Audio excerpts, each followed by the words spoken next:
ونشهد أن سيدنا ومولانا محمدا عبده ورسوله أما بعد فقد قال الله تبارك وتعالى في القرآن المجيد والفرقان الحميد. أعوذ بالله من الشيطان الرجيم. بسم الله الرحمن الرحيم. إذ قالت امرأة عمران رب إني نذرت لك ما في بطني محررا فتقبل مني إنك أنت السميع العليم. صدق الله العظيم. فقد قال النبي صلى الله عليه وسلم إن الله يرفع بهذا الكتاب أقواما ويضع به آخرين أو كما قال عليه الصلاة والسلام.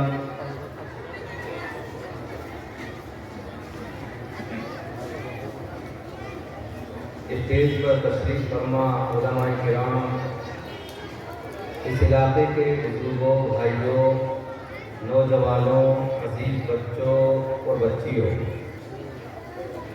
ماشاءاللہ کئی گھنٹوں سے مسلسل آپ بچوں کا اور بچیوں کا پروگرام سن رہے ہیں۔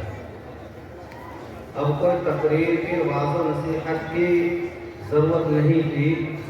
بچوں نے بچیوں نے قرآن کریم کی تلاوت، نعت، نظم، ترانے، مکالمے، تقاریر سب کچھ بہت بہترین انداز میں بیان کیا۔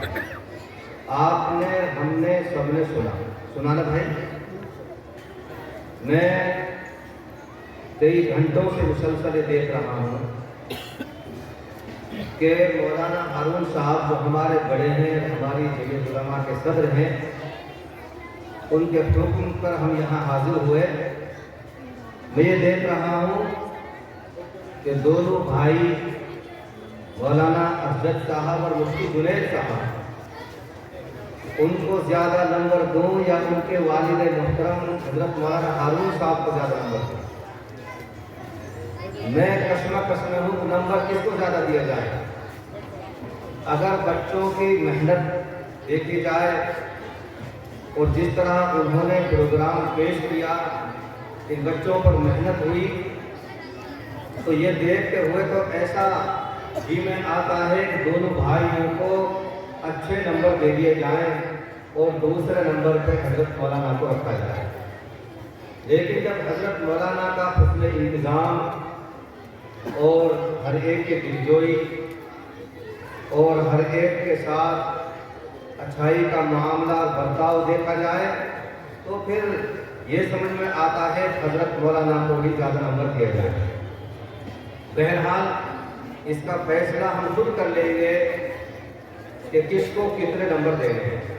لیکن میرے عزیزوں، آپ نے بچوں اور بچیوں کا پروگرام سنا بھائی؟ کس کس نے سنا؟ ہاتھ بتاؤ. آپ ایمانداری سے بتاؤ کہ یہ بچے پاس ہیں یا فیل ہیں؟ آپ بتاؤ ایمانداری سے، بتاؤ، زور سے بولو. سارے بچے پاس ہیں. اور آپ نے کہہ دیا، اور ایسے نہیں کہہ دیا، آپ نے مسلسل کئی گھنٹوں تک بچوں اور بچیوں کو پرکھا، دیکھا، ان کا پروگرام سنا، تب جا کر کے آپ یہ کہنے پر مجبور ہوئے کہ سارے بچے بچیاں پاس ہیں. ہمارے مدرسوں میں اور مکاتب میں جو بچے پڑھتے ہیں یہ سارے ہی پاس ہوتے ہیں. ہمارے یہاں فیل کا کوئی سسٹم اور نظام نہیں ہے. ہمارے یہاں سارے بچے پاس ہی ہوتے ہیں. فیل پاس کا سسٹم کہاں ہوتا ہے؟ اسکولوں میں، کالجوں میں، یونیورسٹیوں میں، وہاں یہ معاملہ ہوتا ہے فیل کا، پاس کا، ری کا. ہمارے یہاں یہ معاملہ نہیں ہوتا. ہمارے یہاں تو سارے بچے بچیاں پاس ہی ہوتے ہیں. اور آپ لوگوں نے پاس کر دیے. 2 بچے تھے جو اسکول میں پڑھتے تھے، نام ان کا کچھ بھی لگا لو. 2 بچے اسکول میں پڑھتے تھے. ایک بیچارہ غریب گھرانے کا تھا اور ایک مالدار گھرانے کا. دونوں کے پیپر ہوئے، رزلٹ آؤٹ ہونے کی تاریخ آئی تو یہ غریب لڑکا کہنے لگا چلو بھائی اپنا رزلٹ دیکھ کر آتے ہیں. کیا ہوا؟ تو یہ مالدار گھرانے کا بچہ کہنے لگا کہ بھائی ایسا کرو کہ تم چلے جاؤ، میرا رول نمبر لے جاؤ اور تم ہی میرا رزلٹ دیکھانا، مجھے بتا دینا چپکے سے. اور سنو، ہمارے یہاں لوگوں کی بھیڑ رہتی ہے اور آج اتفاق سے کچھ مہمان بھی آنے والے ہیں. جب رزلٹ دیکھ کر آؤ اور میں اگر ایک پیپر میں فیل رہوں تو ایسے مت کہنا کر کے تم فیل ہوئے پیپر میں. تو کیسے کہوں کہ یہ کہنا کہ تم سے ایک مسلمان بھائی نے سلام کہا تو میں سمجھ جاؤں گا کہ ایک پیپر میں فیل ہوئی. اور سن، اگر 2 بچوں میں فیل رہوں تو یہ کہنا کہ تم سے 2 مسلمان بھائیوں نے سلام کہہ دیا. لو ٹھیک ہے. اب یہ بیچارے غریب بچے یہ رزلٹ دیکھ کر آئے، اپنا بھی اپنے ساتھی کا بھی.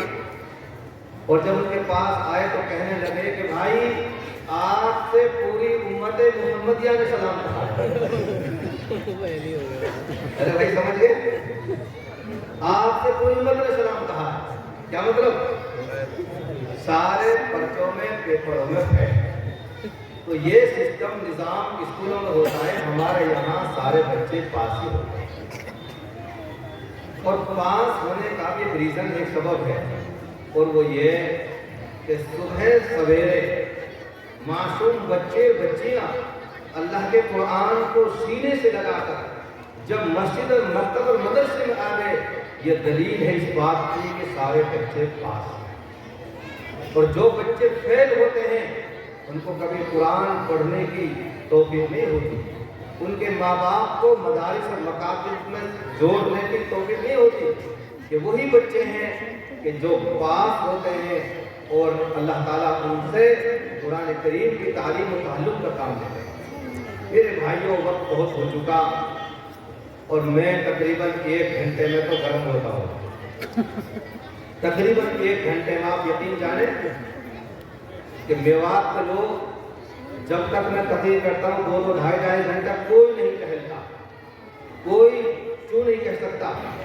ہمارے مدرسے پہ جمعہ ہوتی ہے، اگر میں 3 بجے جمعہ پڑھاؤں تو مجال نہیں کوئی آدمی اوپر کو گردن کو کرے گھنٹے تک نگاہ ہو رہا ہے، کوئی نہیں کرتا. اس لیے وقت و تقریر کہیں نہیں. آپ میرے مزاج سے واقف نہیں، میں آپ کے مزاج سے واقف نہیں. پہلی مرتبہ آپ کے علاقے میں آنا ہوا ہے. اللہ نے جیتے جی رکھے اور کبھی موقع ملا تو انشاءاللہ کبھی تفصیل سے دوبارہ ملاقات کریں گے۔ آج تو میں آپ کو دیکھوں گا، آپ مجھے دیکھیں گے، کچھ شناسائی ہوگی، کچھ میری بھی ہمت افزائی ہوگی، اور انشاءاللہ اگلی بار ملاقات ہوئی تو اس میں دیکھیں گے انشاءاللہ۔ میں نے خطبے کے اندر قرآن کریم کی ایک آیت کریمہ تلاوت کی ہے۔ میرے بھائیوں، قرآن کریم میں مسئلے مسائل نہیں ہیں، قرآن حکیم مسائل کی کتاب نہیں ہے۔ پھر قرآن کریم کس کی کتاب ہے؟ قرآن کریم میں قصے، واقعات، پچھلے لوگوں کے حالات، اللہ کے نافرمان بندوں کے حالات اور اللہ کے برگزیدہ بندوں کے واقعات، یہ قرآن کریم میں بھرا ہوا ہے، قصوں سے بھری ہوئی ہے قرآن کریم۔ اور ایک قصہ تو بہترین قصہ جس کو اللہ رب العالمین نے بتایا، نَحْنُ نَقُصُّ عَلَيْكَ أَحْسَنَ الْقَصَصِ۔ میرے محبوب، آپ نے بہت سارے قصے سنے ہوں گے، لیکن آج ہم آپ کو بہترین قصہ سناتے ہیں۔ اور وہ بہترین قصہ کیا ہے؟ وہ حضرت یوسف علیہ السلام اور زلیخا کا قصہ ہے۔ تو اس طرح قرآن کریم میں مثالیں ہیں، کہاوتیں ہیں، پہلے قوموں کے پہلے لوگوں کے واقعات ہیں۔ آج مجھے صرف اور صرف ایک خاندان کے بارے میں بات چیت کرنی ہے۔ ایک خاندان اللہ رب العالمین کو بے انتہا پسند آ گیا۔ وہ بھائی سبحان اللہ، تھوڑی دھیان اور توجہ سے آپ سنیں۔ ایک خاندان اللہ رب العالمین کو بے انتہا پسند آ گیا۔ اللہ رب العالمین نے اس خاندان کے نام سے قرآن کریم کی 114 سورتوں میں سے ایک سورت نازل فرمائی، سورہ آل عمران۔ آل کے معنی کنبہ اور عمران اللہ کے برگزیدہ بندے گزرے، حضرت عمران علیہ السلام۔ تو آل عمران، عمران کے خاندان کے نام سے اللہ رب العالمین نے قرآن کریم کی سورت نازل فرمائی، سورہ آل عمران۔ اس خاندان کے بوڑھے اللہ کو پسند، اس خاندان کے بچے پسند، اس خاندان کی بچیاں پسند۔ ارے سبحان اللہ تو کہتے رہو۔ پورا خاندان اللہ کو پسند ہے، اور یہ پسندگی کی وجہ ہے کہ قرآن کریم ان کا بڑی تفصیل سے تذکرہ ہے۔ اس خاندان